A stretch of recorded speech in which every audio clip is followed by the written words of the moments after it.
How you doing? How you doing? If you've been grinding the PvE Dark Zone this season and wondering whether the devs are actually listening or paying attention to what the hell's going on, today's AMA gave us some real signals worth getting excited about. Lauren just confirmed they're working on changes to stop extract griefing in the PvE DZ, and he said you can expect an update, well, very soon. He also dropped that they're currently looking at least 6 different rule sets for the Dark Zone with deeper mechanics, player-driven state changes, and way more variety than their current POI loop. On top of that, he said they have a broader reward pass coming for both DZ and Conflict. That's not even counting the fact that special ammo variants are on his list of things to explore for the Dark Zones, or that they're already investigating the damage delay bug that's been pissing people off. There's still plenty of "we're looking into it" in here, but there were also some of the most direct and forward-looking answers we've gotten about the future of the Dark Zone in a long time. I went through every single dev response from today's PvP and Dark Zone AMA, and we're breaking it all down. What they actually said, what it means for us playing right now, and the stuff that genuinely got me hyped. This one's running a little longer because, well, there was a lot worth talking about. So I have the link in the AMA in the description area below because there's just a lot of things that people brought up that we're not going to be able to discuss in this video. Lock and load. Let's do this. I'm the last man in the dark zone. Bag full of junk, call it backbone. Wait. Piece of shit wristwatch. Banditos, what up? Your boy, Tux with the Division 2. Let's start with stability and damage issues. One of the first big topics was stability and bugs that have been messing with people since Year 8 started. Players were complaining about health and armor bars not depleting properly, Delta 3s, and damage not registering for the first second or two when shooting enemies into PvE DZ unless you keep spamming. Lauren, he acknowledged the frustration and said the damage delay definitely shouldn't be happening. It's not intended, and they're already digging into fixes. He dropped a public bug report link so people could track it. He also said stability issues are being treated as a priority, even though his main focus is PvP and balancing. Later, he mentioned they're working on in-game rewards for everyone affected by the server problems at the start of the season, and those should come with the next update. So what do you think? Data components? Prototype components? I don't know. Small but real acknowledgement that these things are on their radar. That's always good. So PvE DZ friction points. So griefing, scaling, debuff loop. Yeah, let's talk about that. A lot of questions zeroed in on the actual experience of playing in the PvE Dark Zone this season. One player asked if it was intentional that you can grief agents who are extracting. What he's talking about is kind of waiting on the sidelines, letting that person go down and not getting them back up so you can hijack his loot? Well, Lauren was direct. He said, no, it's definitely not intended. They're working on changes and expect an update very soon. That one's big if they actually deliver. Another asked about the enemy power spike at level 4, making it brutal for solo players. So they're talking about the alert level you see on the side of the Toxic Dark Zone UI. Florence said he's noticing the difficulty jump and is planning to take another look at the numbers to keep the challenge while making it feel fairer across different playstyles. Then came the big one about the event feeling laborious, having to constantly leave and re-enter just to clear the green debuff bar, the canister limits, and how it breaks flow. Lauren admitted it kills momentum and said it should feel like a ticking clock, not a chore. He mentioned they've been tossing around the idea of hunters or other tough enemies dropping an antidote to roll back the debuff, and they're looking at the ways to smooth the loop so you can stay in the action longer. You know, I got an idea on this. I've said this since, I don't know, the PTS. You know those little wall computer systems kind of spread around the Dark Zone, random places? You can interact with them to take off your rogue status or ignite your rogue status. Can't remember which one it does. You don't really get any value out of those in here. You get a little random credits. It's weak. It's worthless to engage with. But we should be able to use those to clean off our toxic status, because you still have to kind of know where they are, or you might come across it on accident. So it's sort of like a bonus encounter. That would just be an easy fix because they're not doing anything in there. And maybe that safe house center mass of the dark zone, maybe that should be able to clean us off. I mean, what is a safe house for if it can't do that? On the drone noise and green filters, the team is aware and working on a fix according to the game director. The munitions display bug turned out to be a visual glitch from the expertise event, so I guess that fix is coming around. Now, let's talk about balancing changes and the quick step nerf. A few questions dug into specific balancing decisions. Remember, this is all PvP or Dark Zone related. So one player asked about the quick step speed talent nerf in the DZ. Why mess with something that felt so good, he asks. Well, Florin explained they definitely didn't want to kill speed as a build path. The goal was to move away from it being a single must-have piece that trivialized everything else for that slot, which is a good point. But it now takes deeper commitment to the right gear and skill synergies instead of one item doing all the heavy lifting. I actually respect that answer. It's the same philosophy they've been pushing with a lot of the year 8 changes, less one piece solves everything. Remember, this is within the confines of the Dark Zone. So they're thinking this is going to make more interesting build crafting. But when you have something like the quick step sticking out as a strong meta for that slot, that's a little tough. Otherwise, we rarely use our sidearms at all. And the quick step actually gets used, or at least it's equipped in our hand, which we never do with other pistols. For example,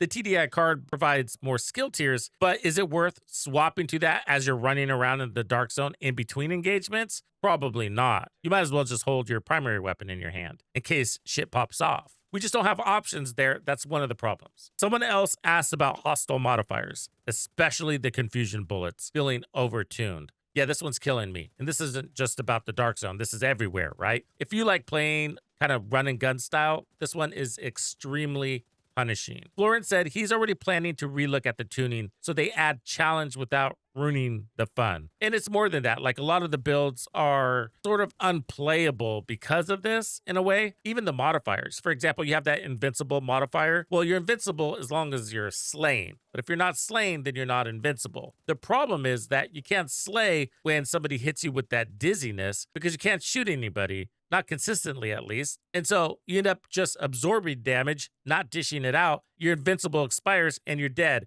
It's unbalanced there. By the way, nobody brought up the active modifiers as a whole, which is a shame because they're horrible. So I think we have really good global modifiers. They're beautiful. They're simple. They're all DPS orientated. Fine. Wish there was some skill stuff, but fine. The passive modifiers are kind of flat. They really do lack diversity. They went the extreme opposite from last season that had a ton of diversity and complexity. They overdid it there, unfortunately. Those need some tweakings or additions, which I don't know if it's too late for that shit. The active modifiers are horrible. At the very least, we need the cooldowns relooked at and the durations relooked at. The cooldowns are so long, you can't build into them. It doesn't make any sense. Oh, and let's look at Numa. This one is horrible. So Numa, specifically the one available for assault rifles. This one is going to give you more crit chance. Now, first of all, you have to wait 3 business days in order to use this thing. And when you do, it's going to give you a crit chance buff. But because the cooldown is so fucking long,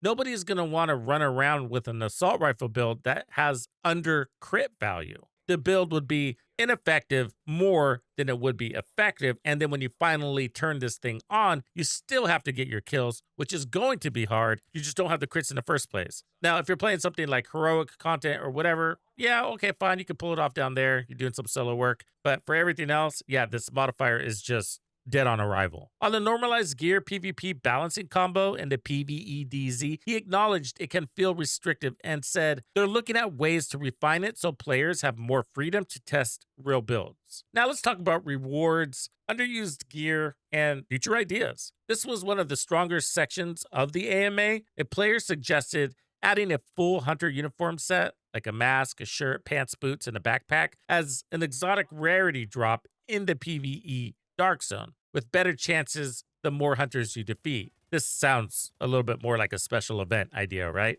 But Florence said they've already talked internally about giving hunters something more than the usual exotic drop. He can't promise a full outfit, but he liked the idea and will bring it up with the team. He also teased that they have some Dark Zone reward changes coming that they'll share more about soon. Hopefully more exotic components. I mean, I just want more of those. But a prototype component wouldn't be bad. Just saying. Another player asked about weapon ammo variants that could give additive buffs or debuffs, like a slug versus buckshot for shotguns, depleted uranium for MMRs, hollow point for SMGs, FMJ for armor damage on heavies, etc. Florin called it an interesting concept and said it's something he's been thinking about a lot. While he can't speak for the broader PvE experience right now, he has big plans for the Dark Zone and Conflict, and adding special ammo is definitely on his list of things to explore. He'll keep the specific feedback in mind.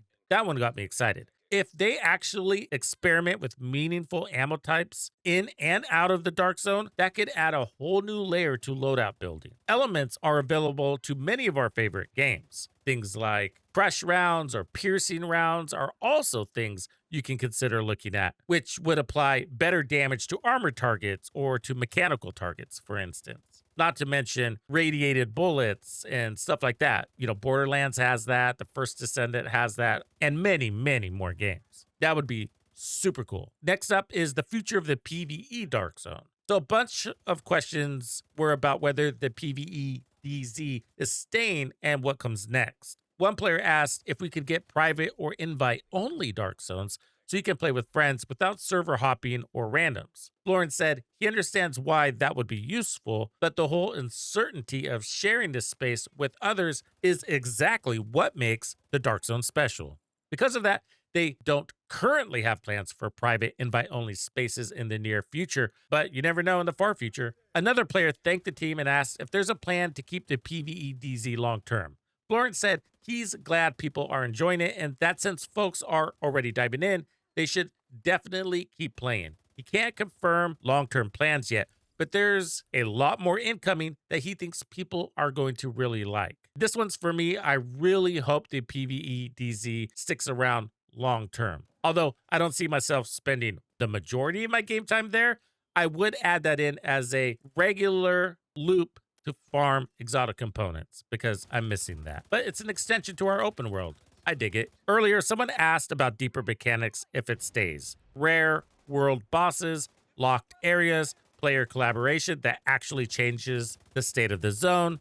Florin said they're looking at least 6 different rule sets designed to add variety and make player actions matter more. They want to move beyond the current repetitive POI loop. Super cool. Can't wait to find out more about that. On the broader rewards side, he's working on a reward pass for both DZ and Conflict to make the time investment feel more meaningful and tied to the identity of those activities. The Wandering Rogue NPC idea got a positive, interesting, and got folded into the same conversation. He also said they plan to finish the current skills and attributes work, then circle back to underused weapons, exotics, and brand sets that need love so we get more meaningful loadout variety. Overall, this AMA felt more engaging than some we've had. Florin didn't dodge everything. He gave real answers on the quick step change, admitted the debuff loop needs work, said they're investigating the damage delay bug, liked some of the ideas people threw out, and teased actual reward changes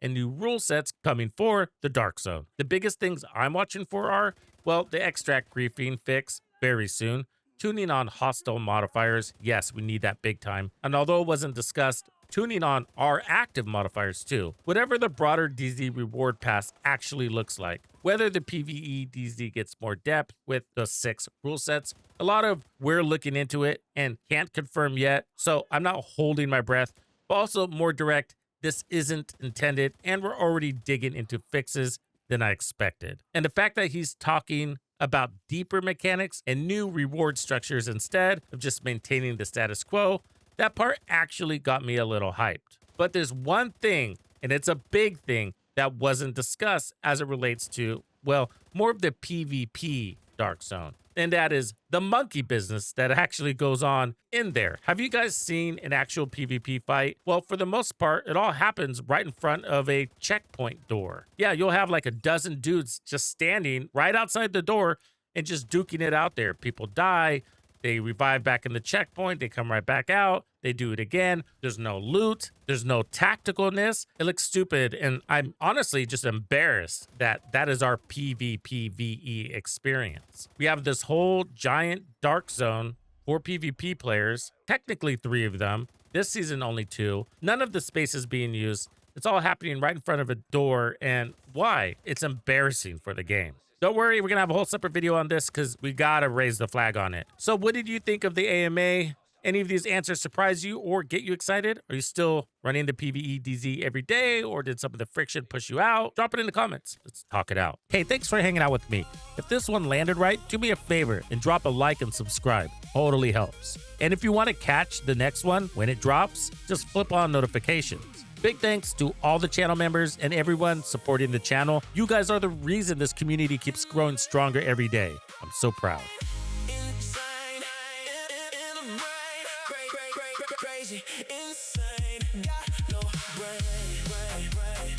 Oh, yeah, if you're digging the music and want access to those really cool gamer music playlists and weekly beat packs, Tux's Players Club is always open. Just hit join or check the link in the description. No pressure though. I seriously appreciate you being here either way. If you're not ready to join but still want to check out the music, I've got a public playlist you can listen to right now. Links in the description. Catch you in the next one. Later.